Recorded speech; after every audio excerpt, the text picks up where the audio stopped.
Right, this is Unit 6 Biomechanics Assignment 2 by me, Matt Shukla. Right, the first thing we start off with is the technical model. This is the perfect example of a movement, so in this case a basketball set shot. Right, first of all, for a perfect shot, you'd start off with your balance. Your balance would be shoulder width apart, you'd feel comfortable, you'd have your knees bent and your lead foot slightly in front of the other foot. Your lead foot would be on the same side of your body as the hand you were shooting with. Right, then the next bit is your eyes. You should be able to see the basket and imagining that there's 50p in the middle of the basketball rim, and that's what you're going to try and hit when you are throwing the basketball. Right, so you don't want to aim at the back of the rim or the front of the rim. You want to aim just for the middle of it. Right, then you've got your elbow. Your elbow should be locked into the middle of your body, right, and straight to the basket.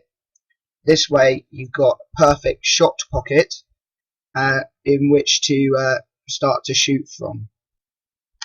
Right, your jump, if you do jump in your set shot, when you jump you should reach your apex of your jump, which is, if you can see right here, that is his apex of the jump, right? And that means he's getting maximum height on his shot. At the same time, you would extend your body upwards, which comes naturally when you jump, but not so naturally when you don't jump. And you should extend fully upwards. You shouldn't be moving forwards. You should just go straight up. The next bit is your arm. You should extend your arm upwards, not forwards, and this gets the power behind the ball. When you reach the top, like when your arm is completely extended, the flick of the wrist forward should move the ball in a forward direction. This gives it like the parabolic arc on the ball and should go straight towards the basket. That's if your follow through is correct. Your follow through, you should leave your arm up until the ball goes like into the basket or misses the basket. You should keep it straight to the basket, otherwise it can go off anywhere.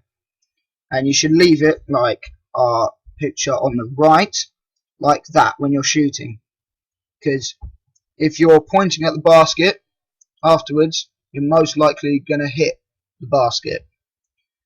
Right, next bit.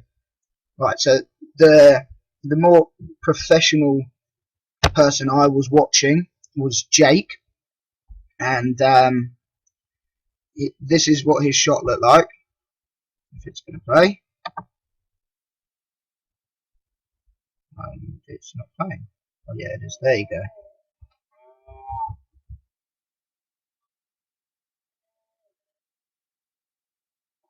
Right, there we can see his base balance is correct. He is left-handed, so his left foot is slightly in front of his right foot. His knees were comfortably bent and his body was straight towards the basket. His elbow was locked in when he shot, so it came into the middle, and his eyes, he was looking at the basket when he shot, which is very important. When he extended, he didn't jump, so his body extended upwards, and he had plantar flexion in his ankles to give like more height on his shots. When his arm extended, it went straight up and didn't like go straight forward. It went up, and that flick of the wrist from his hand made the ball go forward, and in this case he did score.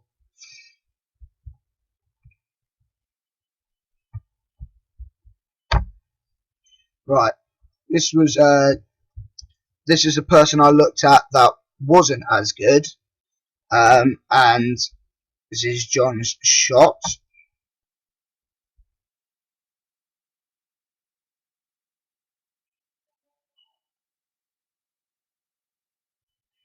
So as we see in that film, he did miss. His base balance was all wrong. So if we watch it again, as we can see here, his left foot is slightly in front of his right foot, but he's shooting with his right hand.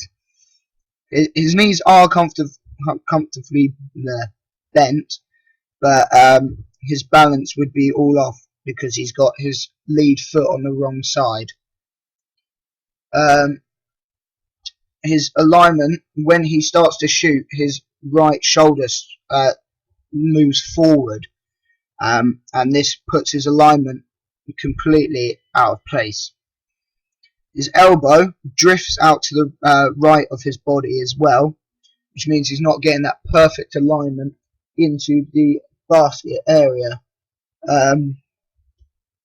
His eyes, he was probably looking at the front of the rim, because that's what most amateurs tend to do, which meant that it did actually hit the front of the rim because he wasn't aiming for behind it. So subconsciously you throw it a bit shorter, and therefore it does go shorter and hit the front of the rim.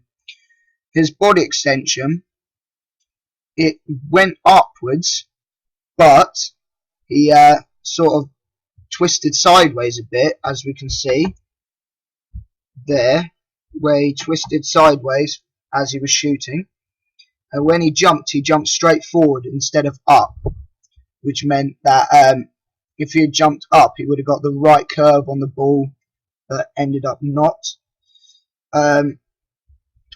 His arm went straight, but it went forward, and so therefore like he's still like going to shoot shorter, not longer. And his hand, he didn't like flick forward, so his follow through wasn't as good because he flicked his arm back as well. If he had left his arm up, he knew it would be going straight, but he flicked his arm back and he didn't know that it was going straight at all. So the improvements is he can work on his balance, like so getting that lead foot forward, and going straight up when he jumps, not twisting his body anywhere. Using his arm to like shoot straight up. You don't shoot forward, you shoot up, and that flick of the hand gets the ball to move in a rotation forwards, and so you get a nice parabolic curve on it. If he does want to jump, he should jump straight upwards and not forward. But other than that, oh yeah, and his eyes, like he should definitely be looking for the middle of the basket for that 50p that you want to hit down in the middle of the basket. But other than that, it was a relatively good shot. All he needs to do after that is just keep his follow through, so pointing towards the basket, and then he knows that he'd be fine, and probably would score it. Right, thank you for listening. Cool.